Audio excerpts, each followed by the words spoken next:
नमस्कार, मैं चंद्रशेखर द्विवेदी। आज बात करेंगे मेष राशि वालों के बारे में कि मेष राशि वालों का यह राहु काल जो 18 मई सन 2025 को कुंभ राशि में गोचर कर रहे हैं, इसका प्रभाव मेष राशि पे क्या पड़ेगा, इसके बारे में चर्चा करते हैं। और वैसे ही मेष राशि वाले साढ़े साथी से प्रभावित हैं। शनि देव की उनके ऊपर दृष्टि बनी हुई है। तो इस समय काल में राहु की दृष्टि उन पे क्या प्रभाव डालेगा, उनके किस भाव को प्रभावित करेगा, उन्हें किस चीज पे विशेष ध्यान देने की जरूरत है और उन्हें इस समय काल में राहु देव क्या देने वाले हैं, इसके बारे में चर्चा करते हैं। क्योंकि राहु जो है जिस पे कृपा कर जाए उसका बेड़ा पार कर देते हैं, मतलब उसे अपने जीवन में सक्सेस कर देते हैं। जो चाहत होती है वह राहु की दशा में ही होती है। जिसके ऊपर राहु की कृपा हो, जिसके ऊपर राहु की कृपा हो गई, उसे कुछ भी देखने की जरूरत नहीं है। क्योंकि राहु ही ऐसे हैं, देव हैं, जो हर ग्रहों को प्रभावित कर सकते हैं। यदि राहु की बात करें तो राहु एक साहस है, अटैचमेंट है, चाहत है। राहु फुलफिलमेंट है। राहु आपके अपने जीवन में जो कुछ भी चाहते हो वह सिर्फ राहु की ही वजह से चाहते हो। आपकी इच्छा पूर्ति राहु भी करता है, राहु ही करता है। राहु एक भ्रम भी है, राहु एक लालच है, राहु एक साहस है, राहु एक धैर्य भी है। राहु को जिस रूप में आपके अंदर आपकी चाहत के रूप में देखा जाए वही राहु का रूप होता है। राहु एक राक्षस की योनि में पैदा होते हुए भी वह देवताओं की तरह पूजा जाता है। क्योंकि उसका मूड, उसका विचार कहीं न कहीं देवताओं से मिलते जुलते होता है, इसलिए उसको राहु को एक देवता का रूप भी मानते हैं। और राहु की दृष्टि की बात करते हैं तो राहु आपके 11th हाउस पे बैठ के वह 3 दृष्टियां डाल के बैठा हुआ है। आपके 3rd हाउस पे, 5th हाउस पे और 7th हाउस पे उसकी दृष्टि पड़ते हुए नजर आ रही। जिस घर पे बैठता है वहां पे तो उसका प्रभाव कम देखने को मिलता है, लेकिन अपनी जगह से बैठ के जहां पे देखता है उसका वहां पे प्रभाव किसी भी ग्रह का हो सबसे ज्यादा पड़ता है। तो यहाँ पे राहु आपके 3rd हाउस पे पहली दृष्टि डालते हुए नजर आ रहा है। 3rd हाउस आपके कर्म का है, आपके साहस का है, आपके धैर्य का है, आपके छोटे भाई बहनों का है।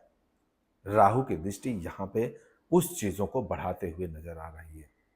आप अपने काम के प्रति, अपने चीजों के प्रति बहुत ज्यादा यहाँ पे अटैचमेंट होते हुए नजर आओगे। जब आप अटैचमेंट होगे, मन से काम करोगे तो निश्चय ही आपको यहाँ पे सफलता मिलेगी। और जब सफलता मिलेगी धन के भाव से करोगे तो यहाँ पे आपको धन का प्राप्ति होगी। यदि आप अपने जीवन में कुछ उद्देश्य लेके करते हो, निश्चय ही वह यहाँ पे कर्म भाव से आप उत्तीर्ण होते हुए नजर आओगे, आपका पूर्ण होते हुए नजर आएगा। वहीं पे यदि बात करें तो आप अपने छोटे भाई बहनों के प्रति ज्यादा अटैचमेंट होते हुए नजर आओगे। यदि आप ऐसा नहीं है तो उनके साथ मेल मिलाप करिए, भाव को बढ़ाइए। निश्चय यह समय काल आपके लिए बहुत अच्छा होगा। यह एक ग्रहों का इशारा है।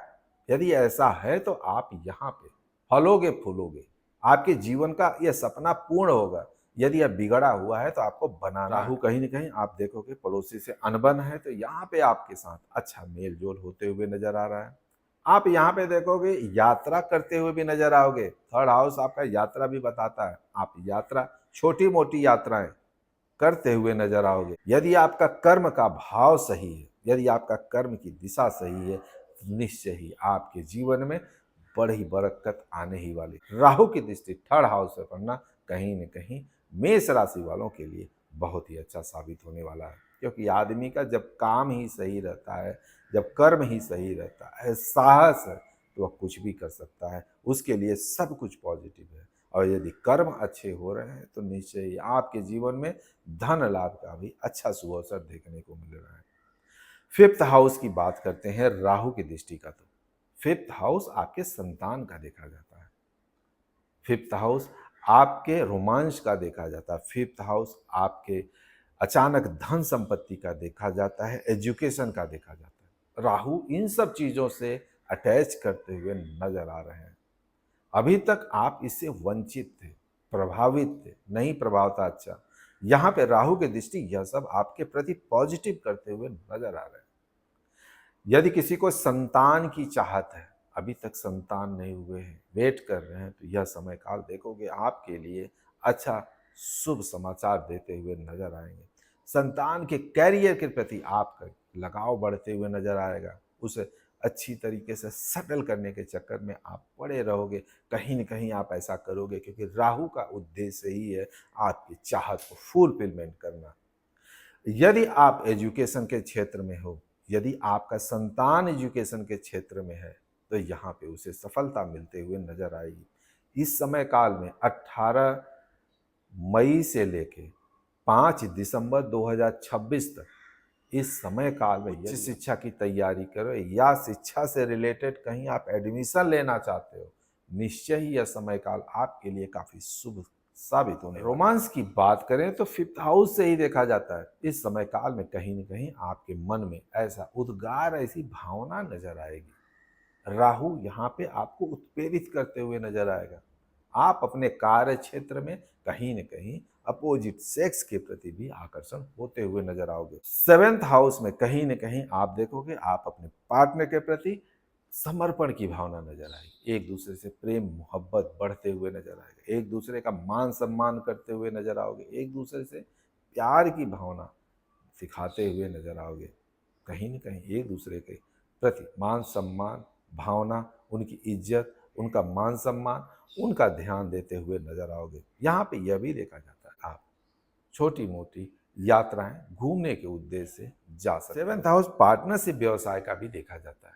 कहीं न कहीं देखोगे यदि आप पार्टनरशिप व्यवसाय करते हो, तो यहाँ पे अपने काम के प्रति आपका आकर्षण बढ़ते हुए नजर आएगा।